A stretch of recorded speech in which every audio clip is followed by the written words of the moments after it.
In this video, we unravel the hidden gems that elevated cinematic masterpieces to new heights. Join us as we explore famous lines that were never part of the script, yet left an indelible mark on the films, enriching their storytelling and forever etching themselves in the annals of movie history. Get ready for the thrilling journey through the unexpected surprises that made these movies truly unforgettable. You can't handle the truth. Brace yourselves for a blast from the past that'll have you reliving one of the most intense courtroom showdowns in cinematic history. We're talking about that iconic moment when Lieutenant Daniel Kaffee, played by the charismatic Tom Cruise, locked horns with the formidable Colonel Nathan Jessup, portrayed by none other than the legendary Jack Nicholson. As you gaze upon the photo, we can almost guarantee that the words "you can't handle the truth" echo through your mind. The power of a memorable quote. But here's a fascinating behind-the-scenes tidbit that might surprise you.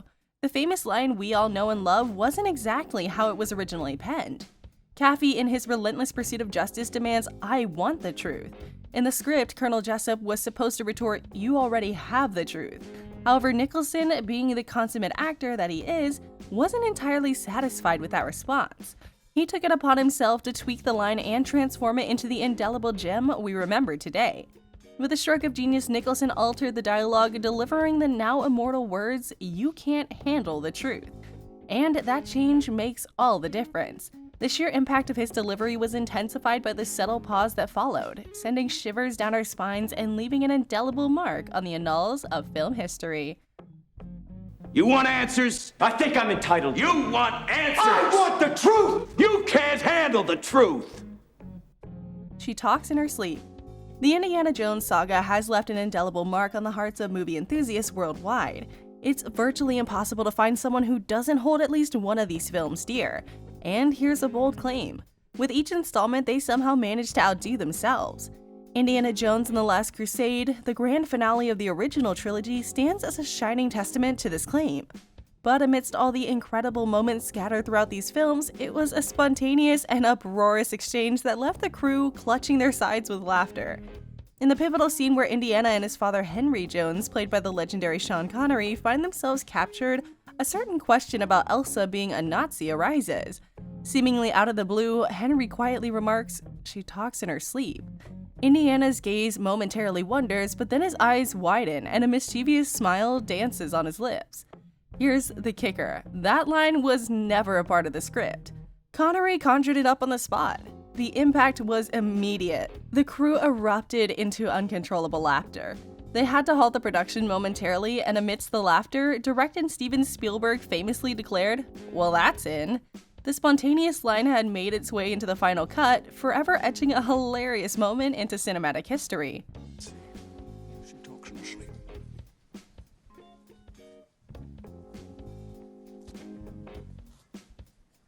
I'm walking here. Midnight Cowboy, a cinematic masterpiece chronicling the unlikely bond between two conmen, has earned its rightful place among the pantheon of all-time great films. And within its tapestry of unforgettable scenes, one stands out, an extraordinary moment brought to life by the brash defiance of a New York City cab driver, who unabashedly ignores the signals indicating a movie was in progress, nearly colliding with the film's stars. In this particular scene, as Ratso Rizzo, the incomparable Dustin Hoffman, and Joe Buck, the original Jon Voight, navigate the city streets, fate takes a twist. Suddenly, a genuine cab screeches to an abrupt halt, just as the character steps into an intersection. With lightning reflexes, Ratso bellows, "I'm walking here! I'm walking here!" Undeterred, he adds, "Don't worry about that. Actually, that ain't a bad way to pick up insurance, you know?" as the offending driver speeds away. Astoundingly, Hoffman remained entirely in character, unshaken by the near miss. He ad-libbed these newfound lines seamlessly blending them with the planned scripted dialogue. As a result, a scene so organic and unforgettable that it made its way into the final film, thanks to the remarkable ability of the cast to adapt in the face of unexpected circumstances. I'm walking here! I'm walking here! Up yours, you son of a bitch! You don't talk me that way! Get out of here! I know. In the vast cosmos of the Star Wars saga, with its timeless heroes and dastardly villains, political intrigue and fantastic creatures, it's no wonder that fans of all stripes have their favorite movies and cherished moments. Yet amidst this diverse tapestry, one installment shines as the crown jewel: The Empire Strikes Back. Deepening the Star Wars canon with masterful precision, it gifted us with some of the franchise's most memorable scenes and iconic lines. But here's a little secret. One of those famous moments was entirely improvised by the charismatic Harrison Ford. Just moments before the heroic Han Solo was to be encased in carbonite, Princess Leia poured out her love for him. In the script, Han's reply was simple and expected: "I love you too." However, Ford, ever attuned to his character's essence, felt the response didn't quite encapsulate Han's rugged charm. So he approached director George Lucas seeking permission to depart from the script. Lucas, ever supportive, granted Ford the freedom to follow his instincts.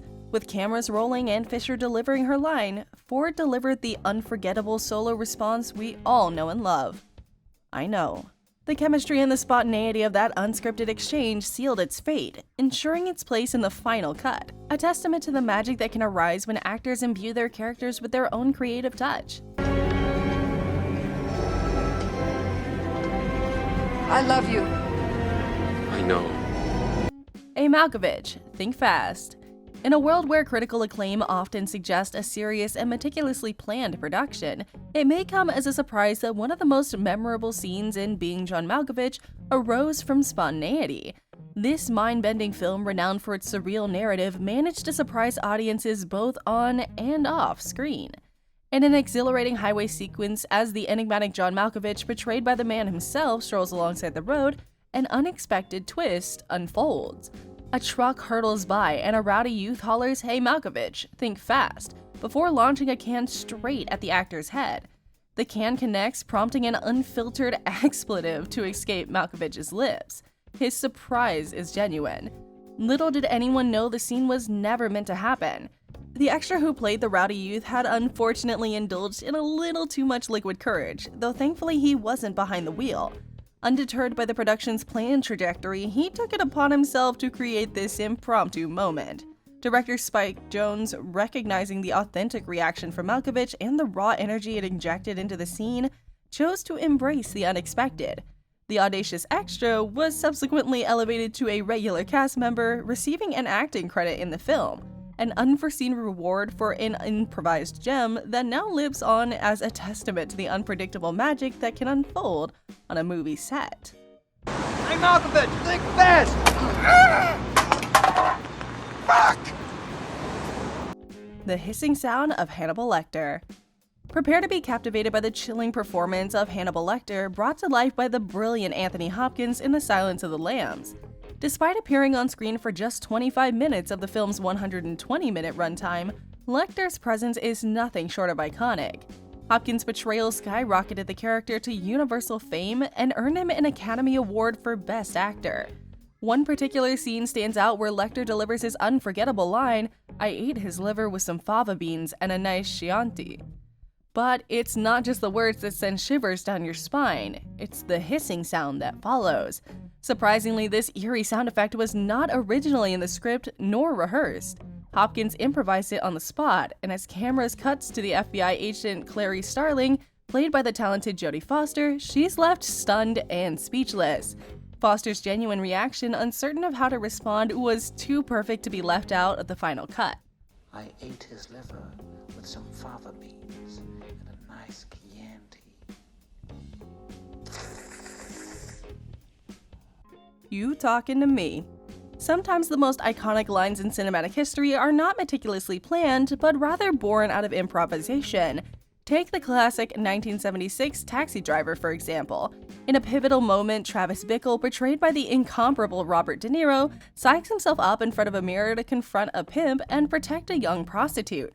In this self-reflective frenzy, Bickle famously utters the lines, "You talking to me?" Surprisingly, the script didn't provide any specific dialogue for De Niro, it simply stated, "Bickle speaks to himself in the mirror." All the powerful words and intensity were conjured up by De Niro himself, showcasing his exceptional talent for spontaneous creativity. You talking to me? You talking to me? You talking to me? Take the cannoli. In The Godfather, betrayal comes with consequences. When Poligato betrays Vito Corleone, a price must be paid.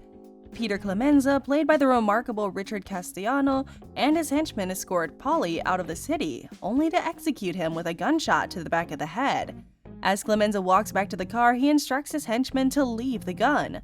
That line was part of the original script, but Castellano added an extra touch of brilliance. He improvised the line, "Take the cannoli." Director Francis Ford Coppola was so taken by this spontaneous addition that he chose to preserve it in the final version of the film, adding a touch of dark humor amidst the grave circumstances. Leave the gun. Take the cannoli. He stole my line. Good Will Hunting not only propelled Matt Damon and Ben Affleck to stardom, but also showcased the remarkable talent of Robin Williams. In a poignant moment near the end of the film, Williams' character Dr. Sean Maguire shares a heartfelt story about missing Game 6 of the 1975 World Series to be with the woman who had become his wife, uttering the memorable phrase, "Sorry guys, I gotta see about a girl." The film concludes with a handwritten note from Will Hunting, played by Damon, as he departs to California to mend his relationship with Skylar. Initially, Williams was supposed to stand in the doorway while the line was repeated as a voiceover. However, Williams couldn't resist adding a touch of humor to the moment. With a smile, he exclaims, "Son of a bitch, he stole my line." Williams' spontaneous ad-lib resonated so deeply that it found its place in the final cut, delivering a heartwarming conclusion to the film. That job, just tell him, sorry. I had to go see about a girl. Will. Son of a bitch. He stole my line. And that's all for now. Thank you all for watching this video and joining us on this exciting journey. Also, remember to subscribe to the channel and click the notification bell icon so you never miss an update from us. Thanks for watching!